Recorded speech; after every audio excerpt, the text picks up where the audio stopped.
Welcome to Comfortably Havoc number 2. My name is James Williams Jr. In the first series of videos I'm going to do today, this is probably the most important.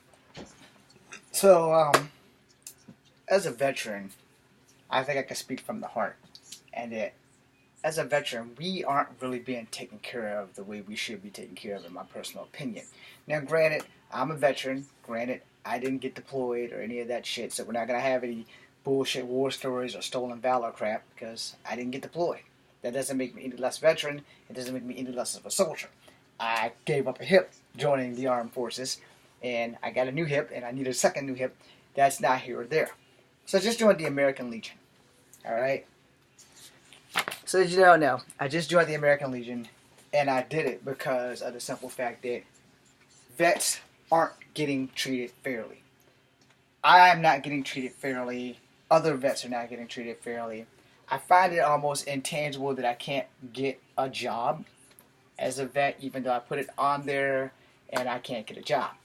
However, I also want to make movies, so it's touch and go both ways, but being that I want to make movies, I still need a real job until that dream comes to be.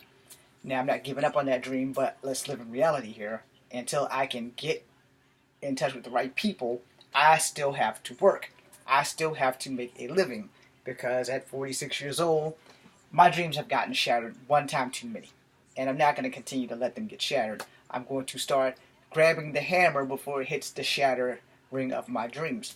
And I joined the American Legion because of the simple fact that I have not been getting the help that I was told when I got assigned to certain things in the military. Now, I don't know if it's because the people who are working in this block of whatever it is aren't veterans or if they just don't give a damn. But I keep getting told that I'm not participating in certain things, and I keep telling them, there's a phone, I call y'all don't return the calls, how dare you tell me I don't participate. I'm a busy man.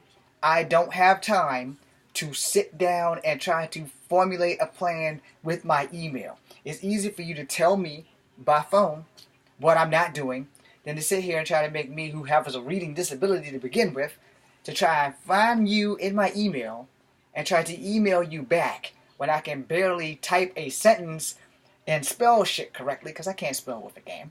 Yeah, I really can't. I'm not going to lie about it. My spelling sucks. I can spell fast and I can spell quick and I can spell quit. I can spell a lot of things that's necessary, but certain things I just can't spell. It would take a miracle from God for me to actually win a spelling bee. I'd probably have to be the only person in the spelling bee, and they'd probably only have to give me swear words, because I can probably spell them.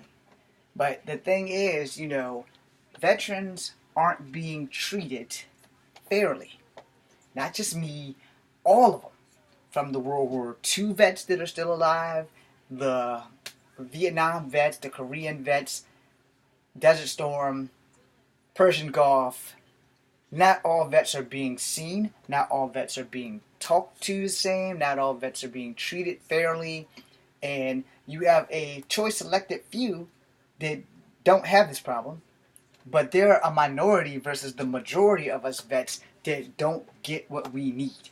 Okay? I never wanted to leave the Army. I didn't qualify with my rifle because my leg was messed up. We didn't know how bad my leg was messed up. So first, Fort Benning dropped the ball on that. Second, thank you, McGuire in Richmond, because they saved my ass so I can still walk and stand up.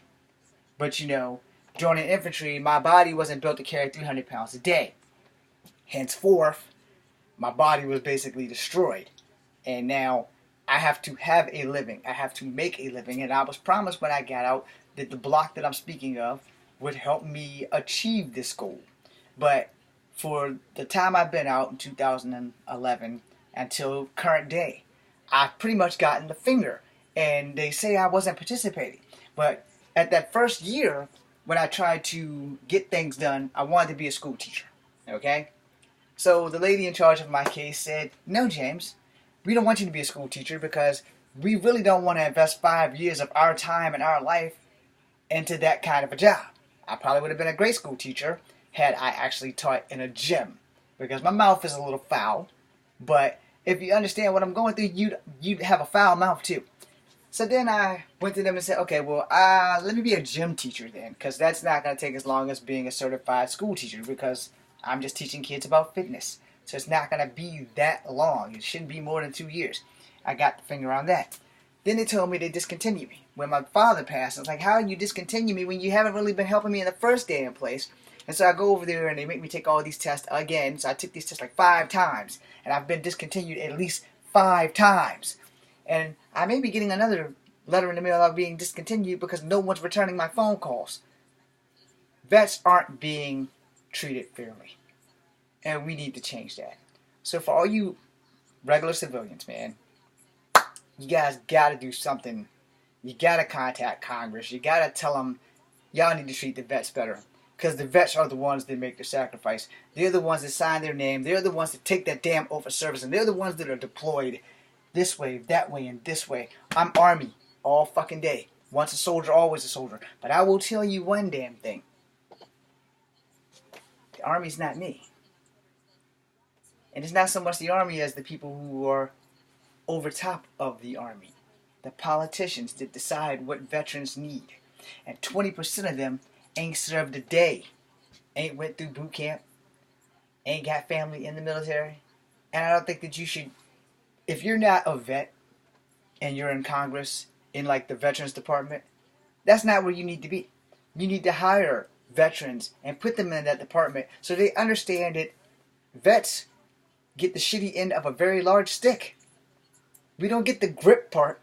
We get the part that's laced in shit and goop. And we need to do better for our vets. And I'm not just saying that because I am a vet. And probably if I was a working actor, people would take me more serious about this shit. But vets aren't being treated for everything. Vets aren't being seen for everything.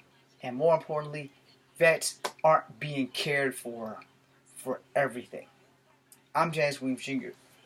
Support your vets. Be seeing you.